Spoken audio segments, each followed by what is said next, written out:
The church fell silent as Emma rose from her seat, her voice cutting through the tension. "Look at me," she said, her eyes locked on Michael, the single father who had arrived alone, clutching an invitation he almost didn't accept.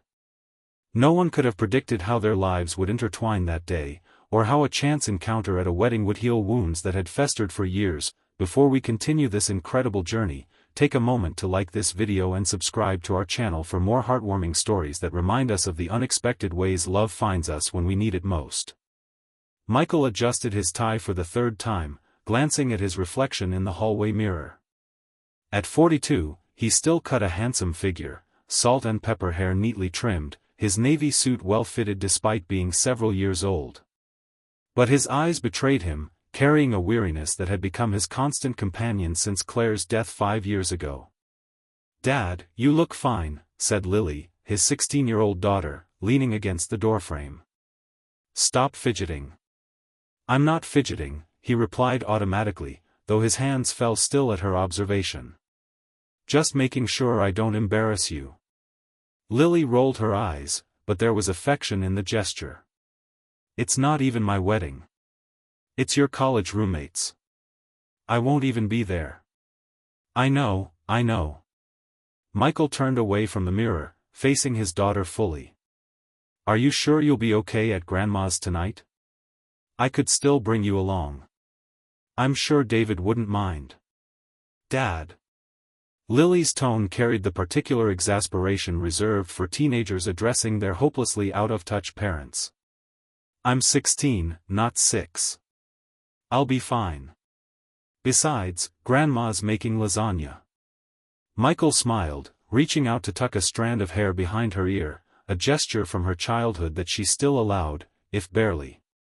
She had Claire's eyes, a fact that both comforted and haunted him daily. "All right, point taken. Lasagna trumps wedding reception rubber chicken any day." The doorbell rang, announcing his mother's arrival. After a flurry of last-minute instructions and a quick hug from Lily, initiated by him, tolerated by her, Michael found himself driving alone to the church, the invitation on the passenger seat beside him. He almost hadn't RSVP'd. The thought of attending a wedding solo, of fielding well-meaning questions about his love life, of watching couples sway together on the dance floor while he nursed a drink at an empty table, it had nearly been enough to make him decline. But David had been there for him after Claire's death, showing up with groceries and mowing the lawn when Michael could barely get out of bed. He owed him this much. The church parking lot was already filling when Michael arrived. He recognized a few faces from his college days as he made his way inside, exchanging brief greetings and deflecting questions with practiced ease. Yes, he was still in Portland. Yes, Lily was doing well.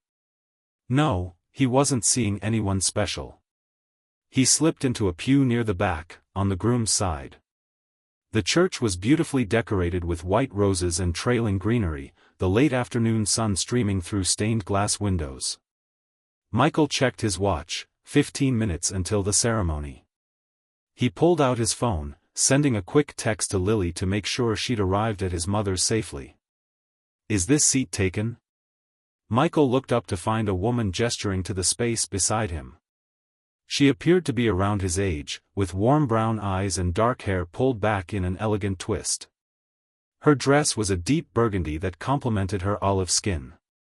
"No, please," he said, shifting slightly to make room.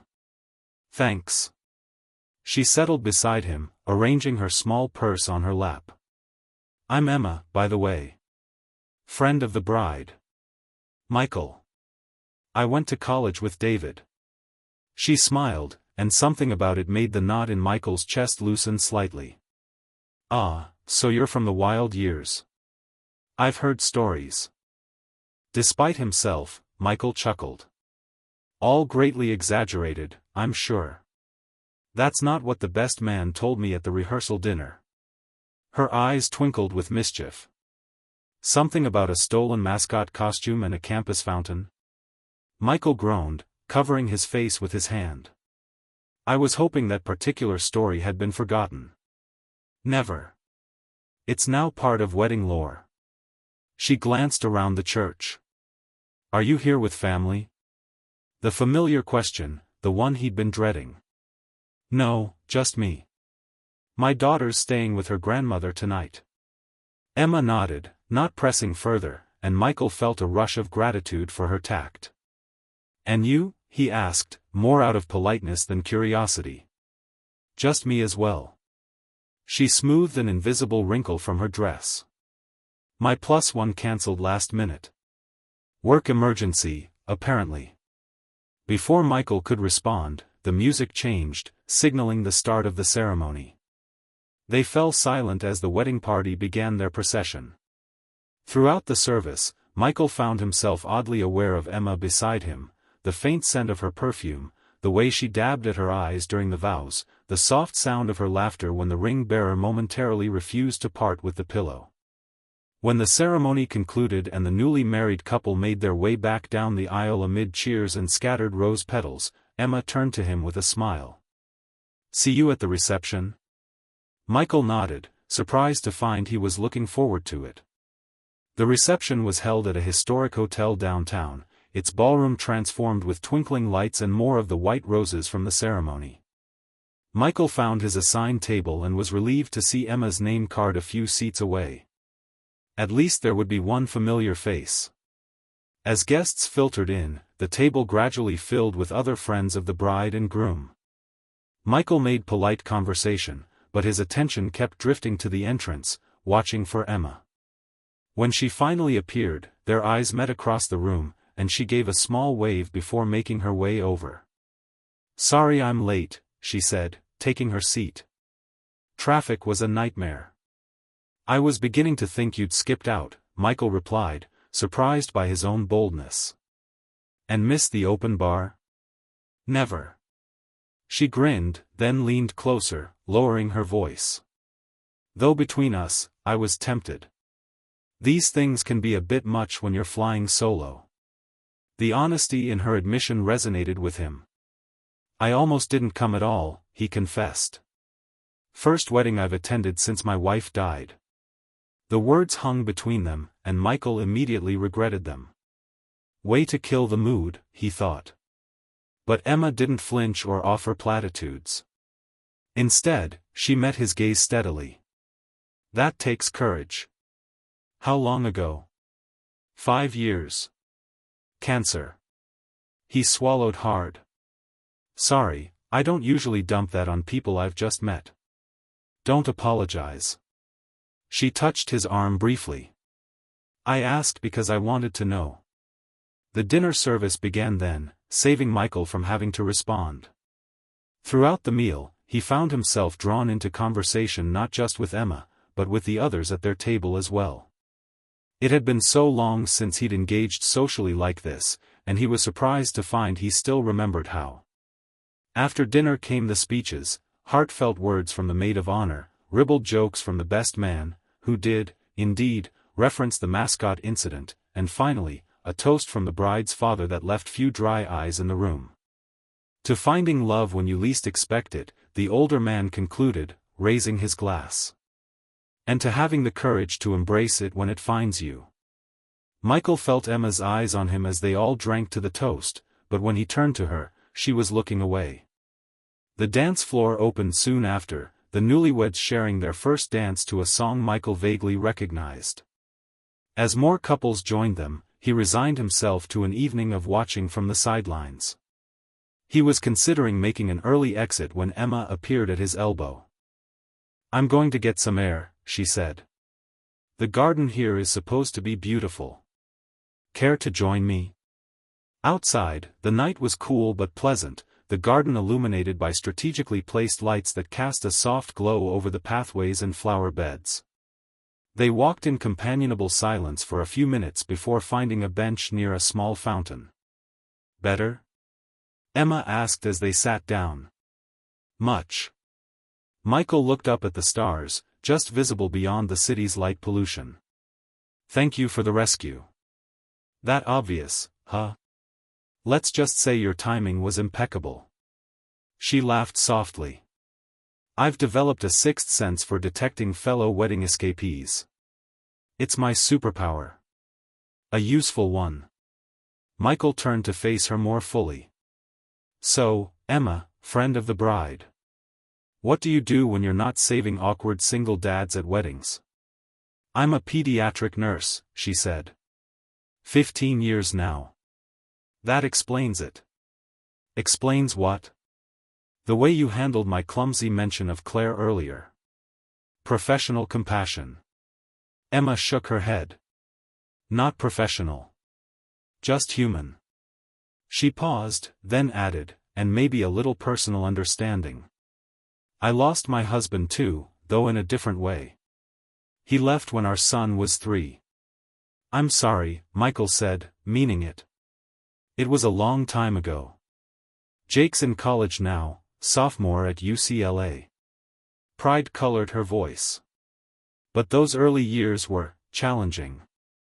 Single parenting usually is, Michael agreed. Though I can't imagine doing it with a toddler. Lily was 11 when Claire died, which was hard enough. 11 is tough, Emma acknowledged. Old enough to understand what's happening, but still so young to face that kind of loss. She's amazing, though. Stronger than I am, most days. I doubt that. Emma's voice was soft. Children reflect the strength they see in their parents, even when we don't feel strong ourselves. The conversation flowed easily after that, moving from their children to their work. Michael was an architect, to books they'd read recently, to places they'd traveled. It was the most natural Michael had felt with someone in years, and he found himself reluctant to check the time as the evening wore on. Eventually, though, the sound of the reception winding down reached them, the music changing to slower songs, the volume of conversation diminishing as guests began to depart. We should probably head back in, Emma said, though she made no move to stand. Probably, Michael agreed, equally stationary. Their eyes met, and something passed between them, a recognition, perhaps, of the unexpected connection they'd found. I'd like to see you again, Michael said, the words surprising him even as he spoke them. Outside of wedding circumstances, I mean. Emma smiled, the expression reaching her eyes. I'd like that too. They exchanged numbers before returning to the reception, where they rejoined the dwindling crowd just in time for the bride and groom's departure. As guests lined up to send the couple off with well wishes, Michael found himself standing beside Emma, their shoulders nearly touching. Look at them, she murmured as David and his bride passed, radiant with happiness. Beginning their story together. Maybe we're beginning one too, Michael said, the words quiet enough that he wasn't sure she'd heard them until she turned to him, her expression thoughtful.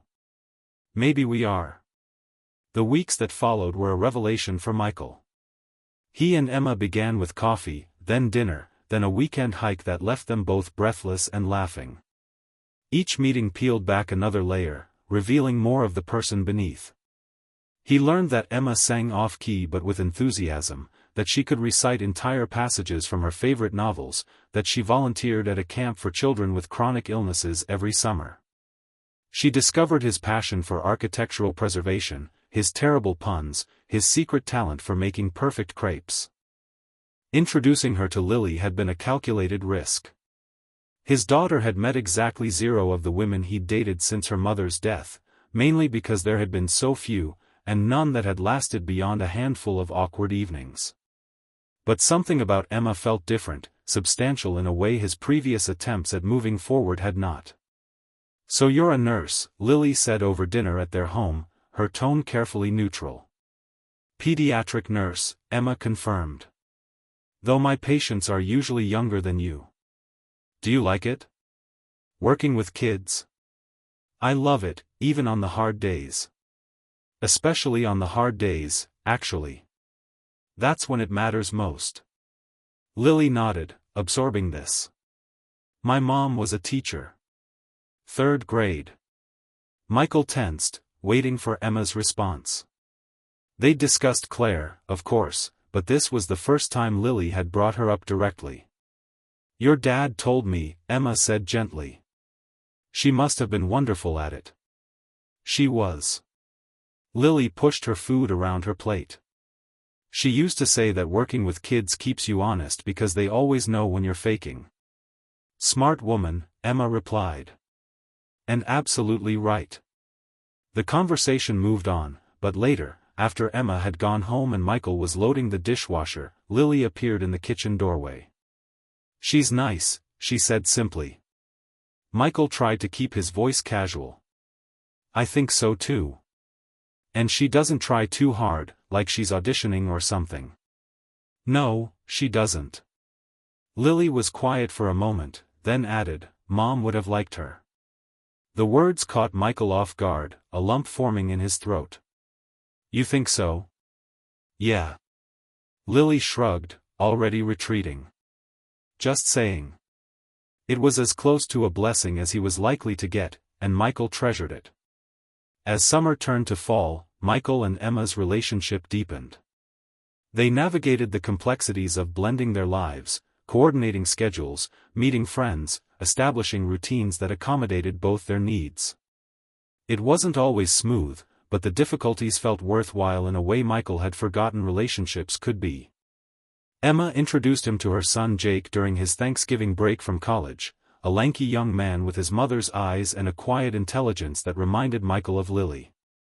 The four of them shared a meal that began with awkward pauses but ended with genuine laughter, a tentative new configuration of family taking shape around them. By Christmas, Michael knew he was in love. The realization didn't come as a thunderbolt but as a gradual dawning, a certainty that had been building day by day. He found himself planning for a future that included Emma, imagining holidays and ordinary Tuesdays alike with her by his side. And yet, he hesitated to tell her.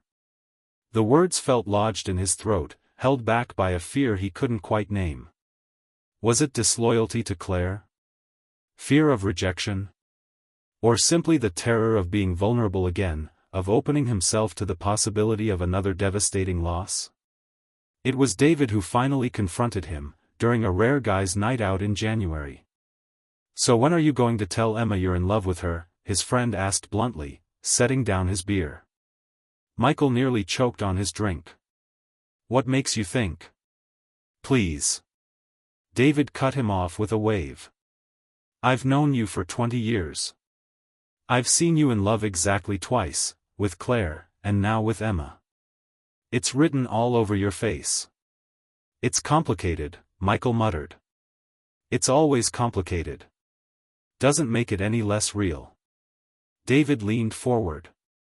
"Look, I watched you go through hell when Claire died. I wouldn't push you towards something if I didn't think it was right. But Emma? She's right, Mike. And life's too short to waste time being afraid of the good stuff." The word stayed with Michael, echoing in his mind as winter melted into spring. He and Emma continued their relationship, growing closer even as he kept those three crucial words unspoken between them. Then came the invitation, another wedding, this time for Emma's cousin. She asked Michael to be her date without hesitation, and he accepted just as readily. It wasn't until the week before the event that he realized the significance. They would be attending as a couple, publicly acknowledging what they had become to each other. The day of the wedding dawned clear and mild, a perfect April Saturday. Michael dressed with care, thinking of that first wedding nearly a year ago, how different he felt now compared to then. The dread had been replaced by anticipation, the loneliness by a sense of connection that extended beyond just Emma to the life they were building together. Lily, now 17 and increasingly independent, actually helped him choose his tie. "The blue one," she said decisively. "It brings out your eyes." "Since when do you notice things like that?" Michael asked, amused. "Since always. I just don't usually bother telling you." She handed him the tie. "Emma will like it." "Thanks, Lil." He hesitated, then added, "You know, if you wanted to join us sometime, for dinner or a movie or something, Emma would love that." "And so would I." Lily considered this, her expression thoughtful. "Maybe.